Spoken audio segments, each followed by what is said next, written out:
Assalamualaikum warahmatullahi wabarakatuh. Di sini kami dari kelompok 1 akan mempresentasikan mengenai dampak konsumsi pemanis buatan terhadap kesehatan. Sebelumnya, izinkan kami memperkenalkan diri terlebih dahulu.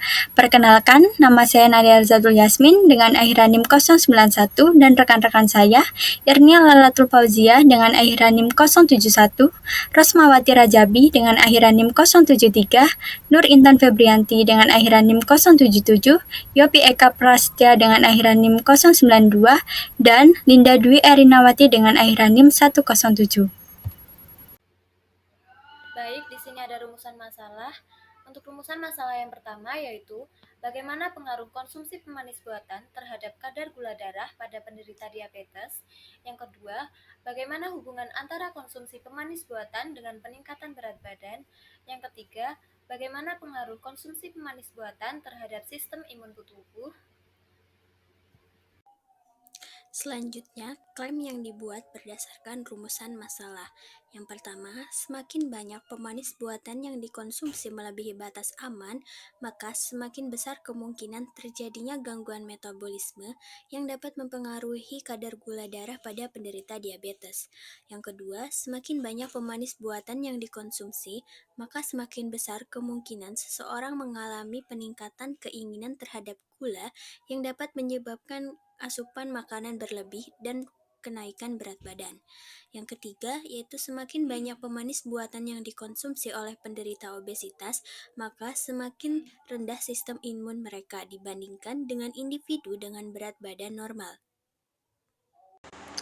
Dampak pemanis buatan. 1. Diabetes.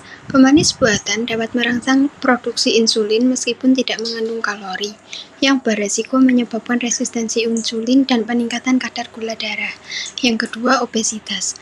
Konsumsi pemanis buatan dikaitkan dengan peningkatan nafsu makan dan gangguan hormon pengatur rasa lapar seperti leptin dan grelin, sehingga beresiko menyebabkan obesitas.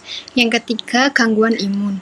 Pemanis buatan dapat mengganggu mikrobiota usus dengan mengurangi jumlah bakteri baik dan meningkatkan bakteri patogen yang dapat mempengaruhi sistem pencernaan dan kekebalan tubuh. Baik, selanjutnya yaitu regulasi tentang penggunaan pemanis buatan. Walaupun pemanis buatan telah disetujui oleh lembaga seperti FDA dan BPOM dalam batas konsumsi tertentu, efek jangka panjangnya masih diperdebatkan dan memerlukan penelitian lebih lanjut. Pemakaian batas aman konsumsi siklamat yang direkomendasikan menurut The National Academy of Science 1968 adalah 70 mg per kilogram berat badan per hari. Menurut Peraturan Menteri Kesehatan RI nomor 1000179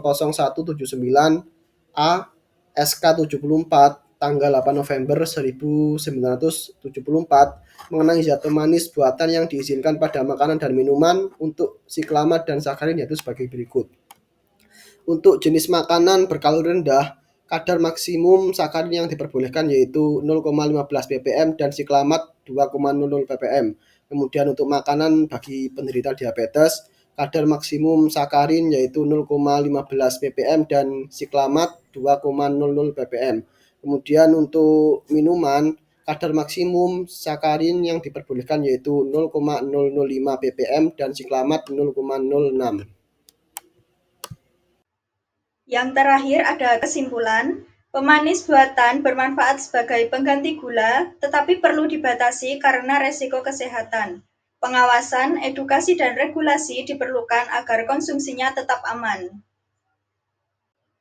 Baik, saya akan menjawab pertanyaan dari teman-teman. Penanya pertama yaitu Asfa Malia Hawa dengan akhiran NIM 102.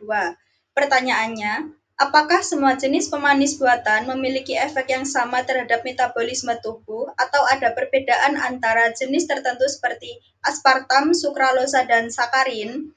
Jawabannya, tidak semua jenis pemanis buatan memiliki efek yang sama terhadap metabolisme tubuh.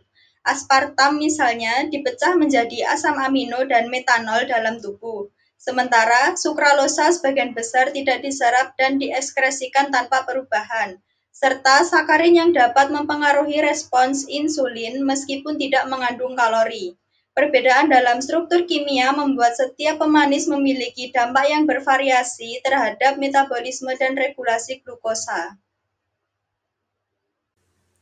Lalu untuk pertanyaan kedua yaitu dari Deva dengan pertanyaan apa saja alternatif alami untuk pemanis buatan yang lebih sehat dan apakah ada dampak negatif dari penggunaannya?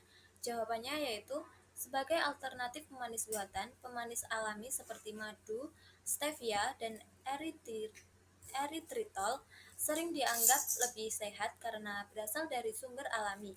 Namun, beberapa di antaranya tetap memiliki dampak terhadap kadar gula darah dan metabolisme jika dikonsumsi berlebihan. Misalnya, madu dan gula kelapa masih mengandung fruktosa yang dapat mengaruhi kadar gula darah, sedangkan konsumsi stevia dalam jumlah besar dapat menyebabkan gangguan pencernaan pada beberapa individu. Selanjutnya, saya akan menjawab pertanyaan dari penanya ketiga, yaitu Shita Urofiko dengan akhiran NIM 101. Pertanyaannya yaitu, bagaimana pemanis buatan mempengaruhi komposisi mikrobiota usus dan apa implikasi jangka panjangnya terhadap sistem kekebalan tubuh? Jawabannya yaitu, pemanis buatan juga berpengaruh terhadap komposisi mikrobiota usus, di mana beberapa penelitian menunjukkan bahwa pemanis seperti sukralosa dan sakarin dapat mengubah keseimbangan bakteri usus yang berpotensi menyebabkan resistensi insulin dan peradangan. Dalam jangka panjang, perubahan mikrobiota ini dapat berdampak pada sistem kekebalan tubuh, meningkatkan resiko gangguan metabolik, serta mempengaruhi respon imun tubuh terhadap penyakit. Oleh karena itu, penting untuk mengkonsumsi pemanis buatan dengan bijak agar tidak berdampak negatif bagi kesehatan. Oke. Sekian video presentasi dari kelompok kami. Kurang lebihnya mohon maaf. Semoga bermanfaat. Wassalamualaikum warahmatullahi wabarakatuh.